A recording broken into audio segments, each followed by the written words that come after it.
하나님의 말씀은 출애굽기 4장입니다. 창세기 아니고 출애굽기 4장.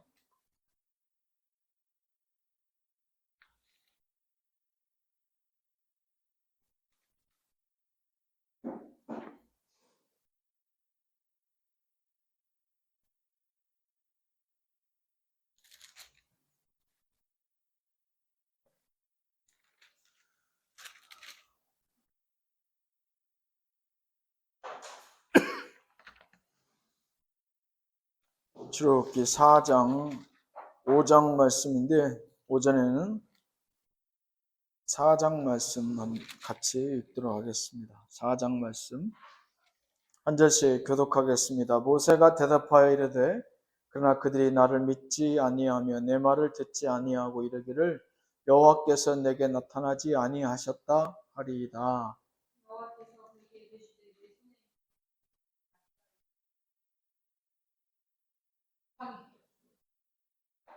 자랑?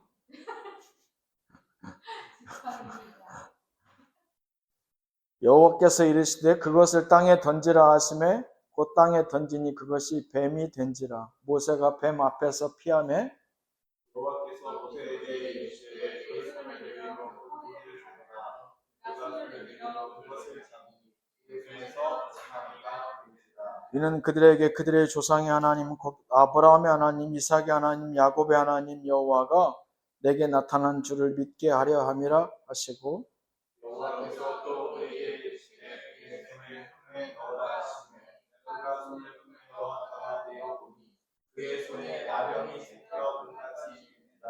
이르시되 내 손을 다시 품에 넣으라 하시매 그가 다시 손을 품에 넣었다가 내어 보니 그의 손이 불레의 살로 되돌아왔더라. 여호와께서 이르시되 만일 그들이 너를 믿지 아니하며 그 저무적의 표징을 받지 아니하여도 나중 그들의 표징을 들리리라. 그들이 그 이 두 이적을 믿지 아니하며 내 말을 듣지 아니하거든 너는 나일강 물을 조금 떠다가 땅에 부으라. 내가 떠온 나일강 물이 땅에서 피가 되리라. 모세가 여호와께 아뢰되 오 주여 나는 원래 말을 잘하지 못하는 자니이다.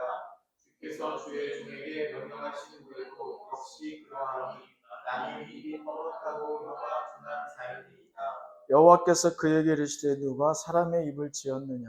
누가 말 못하는 자나 못 듣는 자나 눈 밝은 자나 맹인이 되게 하였느냐? 나 여호와가 아니냐? 이제 가라 내가 내 입과 함께 있어서 할 말을 가르치리라. 모세가 이르되 오 주여 보낼 만한 자를 보내소서. 여호와께서 모세를 향하여 여호와께 이르시되 너희 사람 내 영 아론이 있지 아니하냐. 그가 남자라는 것을 내가 알노라. 그가 너를 만나러 나오니 그가 너를 볼 때에 그의 마음에 기쁨이 있을 것이다. 너는 그에게 말하고 그의 입에 할 말을 주라. 네가 내 입과 그의 입에 함께 있어서 너희들이 행할 일을 가르치라. 그가 너를 대신하여 백성에게 말할 것이니 그는 내 입을 대신할 것이요 너는 그에게 하나님같이 되리라. 너는 이 지팡이를 손에 잡고 이것으로 이적을 행할지니라. 모세가 그의 장인 이르되 돌아가서 그에게 이르되 내가 이들에 있는 네 형제 곁으로 돌아가서 그들이 아직 살아 있는지 알아보려 하오니 나로 가게 하소서. 이도로가 모세에게 평강이 가라하리라. 여호와께서 미디안에서 모세에게 이르시되 애굽으로 돌아가라. 내 목숨을 노리던 자가 다 죽었느니라. 모세가 미디안에서 나를 곁으로 끌고 애굽으로 돌아가는데 모세가 하나님의 지팡이를 손에 잡았더라. 여호와께서 모세에게 이르시되 내가 애굽으로 돌아가거든 내가 내 손에 준 이적을 바로 앞에서 다 행하라. 그러나 내가 그의 마음을 완악하게 한즉 그가 백성을 보내주지 아니하리니 너는 바로에게 이르기를 여호와의 말씀에 이스라엘은 내 아들 내 장사라. 내가 내게 이르기를 내 아들을 보내주어 나를 섬기게 하라 하여도 내가 보내주기를 거절하니 내가 내 아들 내 장자를 죽이리라 하셨다 하라 하시니라. 모세가 그를 가다가 숙소에 있을 때에는 여호와께서 그를 만나사 그를 죽이려 하신지라. 시보라가 돌가루를 가져다가 그의 아들의 포피를 베어 그의 발에 갖다 대며 이르되 당신은 참으로 내게 피 남편이로다 하니 여호와께서 그를 놓아 주시니라. 그때 시보라가 피 남편이라 하는 할례 때문에 여호와께서 아론에게 이르시되 광야에 가서 모세를 맞으라 하시매 그가 가서 하나님의 산에서 모세를 만나 그에게 입맞추니 모세가 여호와께서 자기에게 분부하여 보내신 모든 말씀과 여호와께서 자기에게 명령하신 모든 이적을 아론에게 알리니라. 모세와 아론이 가서 이스라엘 자손의 모든 장로를 모으고 아론이 여호와께서 모세에게 이르신 모든 말씀을 전하고 그 백성 앞에서 이적을 행하니 백성이 믿으며 여호와께서 이스라엘 자손을 찾으시고 그들의 고난을 살피셨다 함을 듣고 머리 숙여 경배하였더라. 아멘. 기도하겠습니다. 하나님, 출애굽기 말씀을 통하여 하나님의 그 구원의 역사, 아브라함의 언약과 그 축복의 여정 가운데 먼저는 내 백성을 구원하라는 하나님의 음성에 순종해 나아가는 모세의 모습을 보게 하였습니다. 통하여서 하나님께서 구원의 역사를 이루는 과정 통하여 우리로 깨달아 알게 하실 주의 말씀과 그 은혜를 이 아침에도 이 백성 가운데로 허락하여 주시옵소서. 예수님 이름으로 기도하였습니다. 아멘. 같은 내용이 계속해서 반복되는 것은 그만큼 하나님께서 모세에게 주지의 사실을 강조하는 것이죠. 우리가 자녀들에게 매번 강조하는 것은 그만큼 중요하고 그것이 강조되는 횟수만큼 그것이 내 생명과 관련돼 있다는 것을 어렸을 때는 잘 모르죠. 하지만 내가 어른이 돼서 내 자녀에게 잔소리를 하게 될 때 비로소 깨닫게 되어요. 아, 왜 내 부모가 나한테 이렇듯 어렸을 때 이 내용을 강조하였는지. 공부는 크게 생명과 관련이 없는 것 같아요. 왜? 어느 정도 시기가 지나면 공부하는 얘기는 하지 않아요. 그런데 시기가 지나도 듣는 얘기가 있죠. 예를 들자면 차 조심해라, 운전 조심해라, 건강 조심해라 라고 하는 얘기는 어려서부터 꾸준히 지금까지도 듣는 이유는 그것이 가장 생명과 직결되는 가장 근접한 내용이기 때문에 그렇습니다. 그것이 그만큼 우리의 생명과 뗄래야 뗄 수 없는 가장 중요한 사항이기 때문에 어려서부터 일관되게 계속 우리의 귓가에 들리는 그러한 제언의 말씀이 되는 것이죠. 하나님께서 모세를 통해서 3장에도 얘기했는데 4장에도 얘기하고 우리가 곧 보게 될 5장에서도 6장에서도 7장, 8장, 9장, 10장, 11, 12, 13 계속적으로 반복하는 말씀이 있습니다. 나는 아브라함과 이삭과 야곱의 하나님이라. 이 말씀을 강조했어요. 그러니까 그 얘기는 뭐냐? 이스라엘 백성에게 아브라함과 이삭과 그 맺은 아브라함과 야곱과 이삭이라고 하는 그들의 선조의 위대함을 말하려 하는 것이 아니에요. 어떤 그들의 인격적인 유인됨을 하나님께서 드러내고자 함이 아니에요. 왜? 그들이 받은 언약이 그들의 하나님께 간절히 간구함으로 받게 된 언약이 아니잖아요.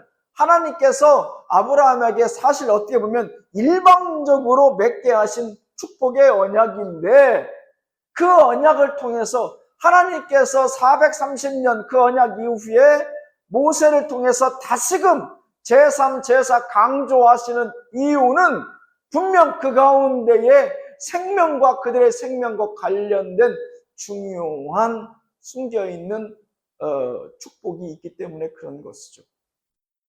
하나님께서 우리가 겉으로 보기에는 출애굽의 역사를 하나님께서 히브리 민족의 놀라운 어떤 그들의 애굽으로부터의 그들의 큰 탈주의 이주로 볼 수 있으나 사실 그걸 영적으로는 죄악된 삶으로부터 우상 숭배의 그러한 삶으로부터 하나님을 섬기는 하나님의 백성으로의 회복을 의미하는 그런 귀한 영적인 의미가 있습니다. 곧 생명과 관련된 말씀인 거예요.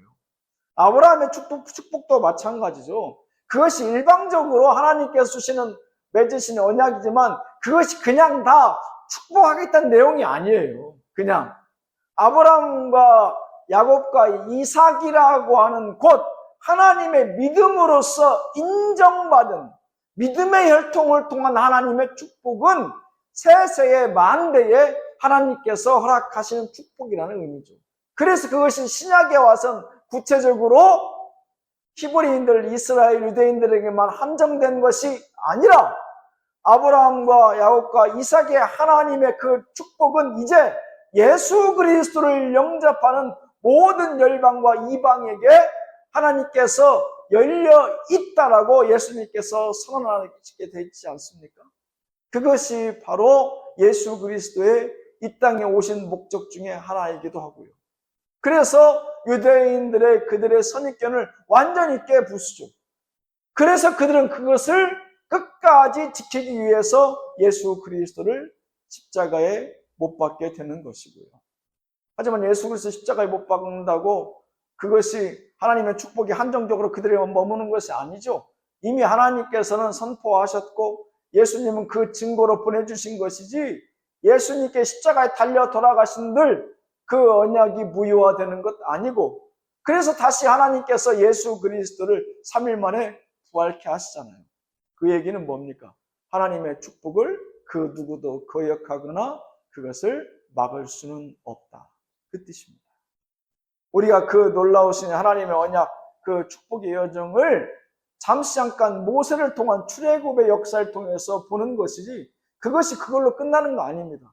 하나님의 구원의 역사는 그때나 지금이나 우리 미래의 세대에도 끊임없이 계속해서 아브라함과 야곱과 이삭의 언약을 통한 축복의 여정은 진행되겠죠. 예수 그리스도의 재림의 날까지 말이죠.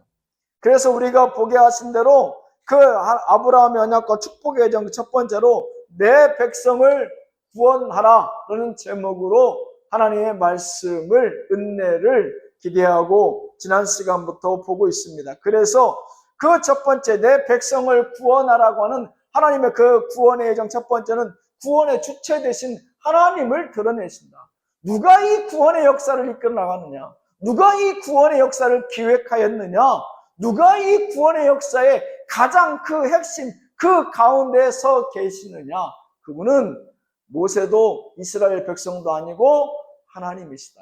아브라함과 이삭과 야곱이 아니라, 모세가 아니라, 이스라엘 백성이 아니라 그 구원의 역사는 바로 하나님이시다. 모든 역사의 중심이, 온 인류의 역사의 중심이 하나님이신 것처럼, 인류가 역사의 중심이라면 계속 그것들이 영원토록 보존돼야 되는데 40년, 100년, 2년, 200년 지나가면 사람의 인생은 다 사라질 뿐만 아니라 그 위대했던 문화적 유산들도 다 사라지거나 아니면 그것이 우리가 알아볼 수 없을 만큼 형체가 훼손되곤 하잖아요. 그러나 오직 단 한 분, 하나님만이 이 모든 것을 주장하시고 관장하시기 때문에 이 하나님은 변치 않으시고 지금까지 우리와 동행하신다. 그래서 이 내 백성을 구원하라 하시는 그 구원의 여정, 그 첫 번째는 하나님이 이 모든 역사의 주체 되심을 하나님께서 우리 가운데로 드러내셨고, 그 두 번째로 하나님께서는 이제는 하나님의 그 구원을 이끌어 나갈 리더를 하나님께서 사명 가운데 부르셔서 구원을 선포하셨다. 하나님께서 그냥 인간들이 못 알아듣는 얘기로, 모르는 역사 가운데에 전혀 역사적 근거도 찾아볼 수 없는 그런 구원을 하나님께서 이루어 나가시는 것이 아니라 구체적인 역사, 그 나라, 지명, 인명, 특히 그 어떤 군대, 그 나라들을 역사에 구체적으로 기술해 나가며 수대에도 분명 찾아볼 수 있도록 하나님께서 그 사람 가운데, 역사 가운데 위인을 통해서 구원을 선포하셨다. 우리가 보게 하시는 출애굽의 말씀은 이스라엘 백성의 하나님, 그들의 리더된 모세를 통해서 하나님께서 이 구원을 선포하고 계심을 보고 있다. 특별히 이 구원은 하나님의 역사, 하나님의 구원임을 하나님께서는 선포하게 하신다. 무슨 얘기냐? 하나님께서의 구원의 주체 되시기도 하지만 이 구원의 역사를 이끌어 나아가시는 분도 하나님이요, 그 구원의 대상은 분명 이스라엘 백성입니다. 이방인이 아니죠. 이집트 사람들이 아니에요. 페르시아 사람들이 아니에요. 하나님께서 출애굽에 보이시는 이 구원의 역사는 분명 이스라엘 백성임을 보이시고 있죠.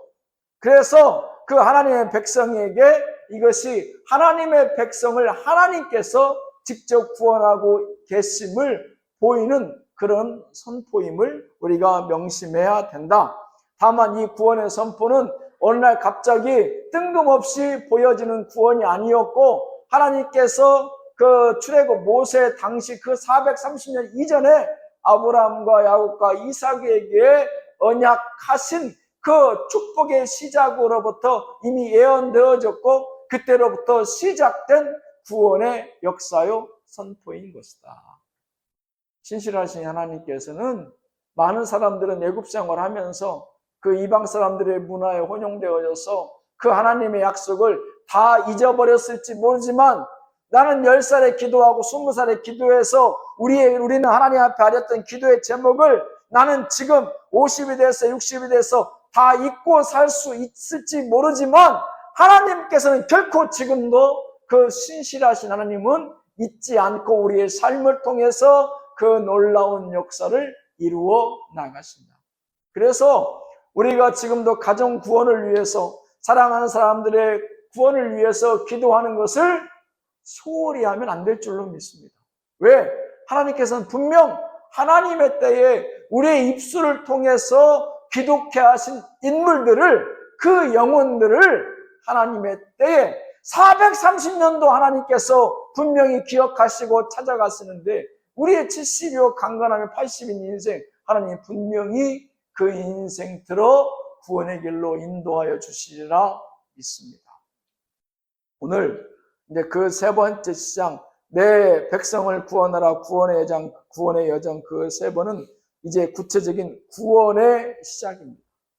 구원의 시작. 하나님께서 그 순종하는 자들의 발걸음을 통해서 하나님께서 이 구원을 이제 시작하시죠. 그 구원의 발걸음을. 모세가 오늘 말씀에도 보았지만 하나님 앞에 계속 투덜대요. 하나님, 저는 안 돼요. 제가 왜 바로한테 갑니까? 내 말 한다고 내 백성이 듣겠습니까? 나는 입술이 아둔해요. 언변이 난 뛰어나지 못하다고요. 나는 사람들만 만나면 그냥 먼저 내 얘기만 하고 상대방 얘기 듣는 것도 익숙하지 않습니다. 내가 무슨 말 하는지 사람들은 잘 못 알아듣겠대요.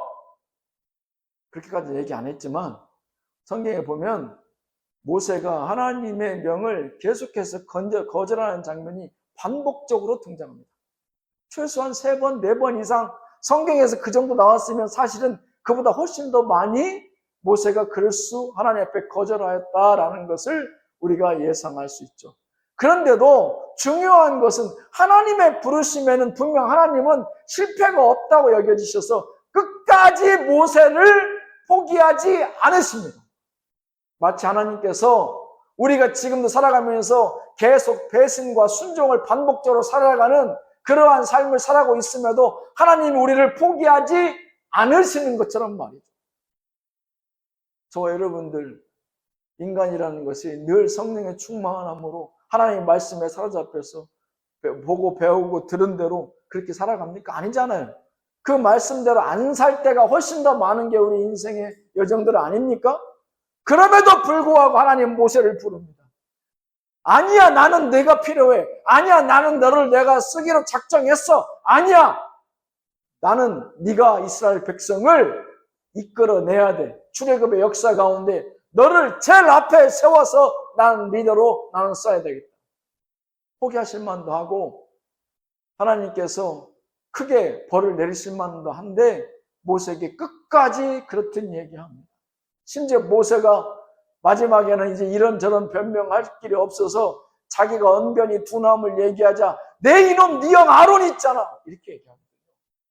네 형 아론, 레위 사람으로 레위인으로서 제사장의 후손으로서 그 아론이 있으니 아론이 내 혀처럼 내 입처럼 너를 대신할 거야. 지금 얘기하면 대변인이죠.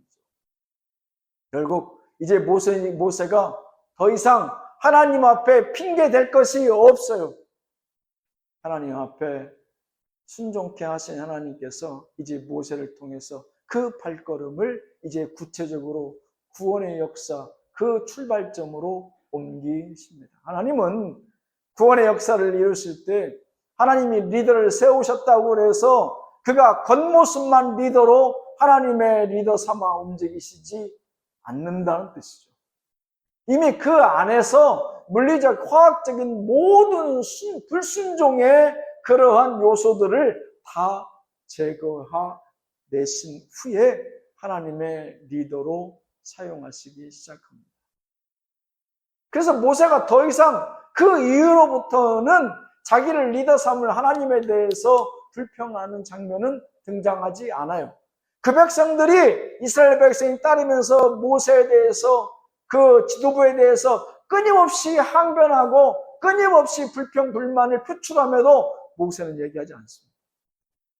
결국 그가 단 한 번, 그가 르비딤 사막에서 그 반석 가운데 물을 쳐서 이스라엘 백성들이 막 갈급하고 갈증나니까 물을 내라고 했을 때 그때 한번 화난 걸로 인해서 성경은 그가 느보산에서 모세는 가나안 땅을 못 들어가지 않습니다.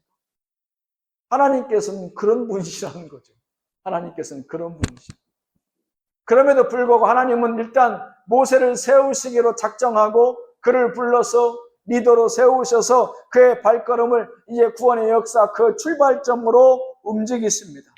그 리더를 세우시고 하나님께서 이제 그가 순종케 하셨는데, 순종한 다음에 중요한 건 뭐예요? 그에게 권한과 능력을 줘야 되잖아요.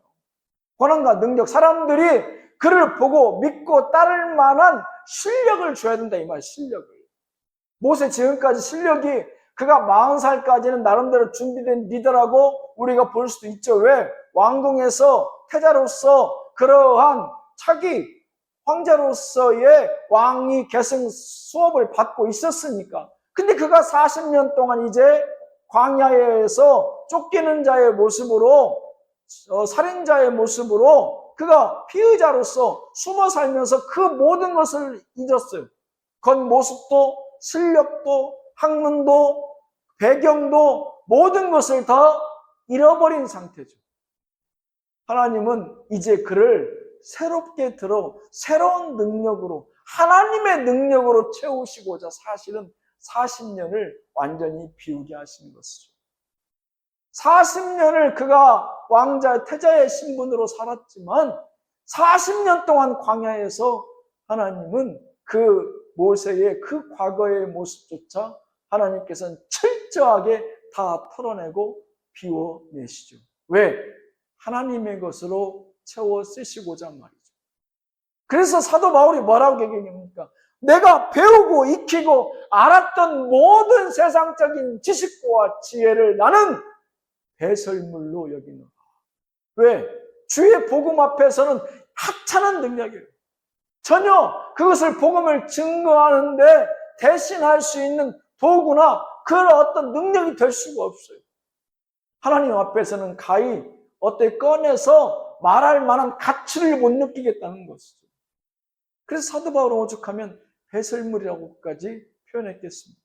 그래서 하나님은 철저하게 모세를 그가 의지할 만한 모든 것들을 다 비워나고 떠나보내게 하신 이후에 하나님의 능력으로만 그를 채웁니다. 그래서 모세에게 가장 먼저 하나님께서 채우고자 했던 것은 하나님 말씀의 권위를 그에게 세워요.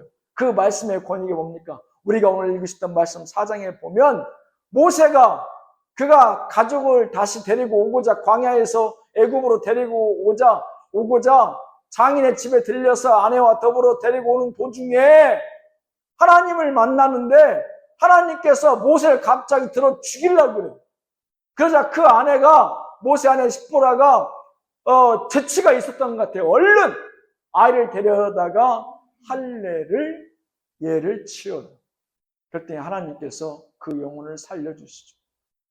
이게 참 뜬금없습니다. 하나님께서 모세를 리더로 삼으셨으면 끝까지 삼아서 애굽으로 가서 이제 내 일을 구체적으로 행하라 불러주셨는데 오는 도중에 모세가 딴 걸 한 것도 아니고 오는 도중에 하나님께서 갑자기 모세를 죽이려고 했더래요. 근데 그 아내 십보라가 그 자녀를 데려다가 할례를 치렀죠. 놀라운 것은 이 하나님께서 모세를 통한 출애굽의 역사의 시작은 아브라함과 야곱과 이삭을 향한 하나님의 언약으로부터 시작이라고 했죠. 하나님은 그 아브라함의 축복을 아브라함이 하나님의 의의 사람으로 인정받았던 그 축복의 근원, 그 믿음, 그 순종을 다시 한번 모세에게 심겨주기 원하셨던 것이죠. 그래서 이 모든 여정의 출발은 아브라함이고 그 아브라함의 그 시작은 그가 믿음으로 철저히 하나님 앞에 순종함으로 그가 받은 축복이었다. 너도 아브라함과 같이 나의 말에 순종해야 될 것이야. 그건 너의 생명을 걸고 네가 이 시간 나에게 맹세해야 될 것이다 라고 보이신 사건입니다. 그래서 10부라고 뭐라고 합니까? 하나님은 나의 피의 남편입니다. 이렇게 얘기하거든요. 곧 내가 생명으로 다시금 하나님의 말씀에 순종의 귀한 뜻을 내가 생명을 걸고 다시 배웠습니다. 그 뜻입니다. 그래서 하나님께서 모세에게 다 비우게 하신 후에 가장 먼저 모세를 채우신 것은 그의 삶 가운데 하나님 채우신 건 하나님 말씀의 권위입니다.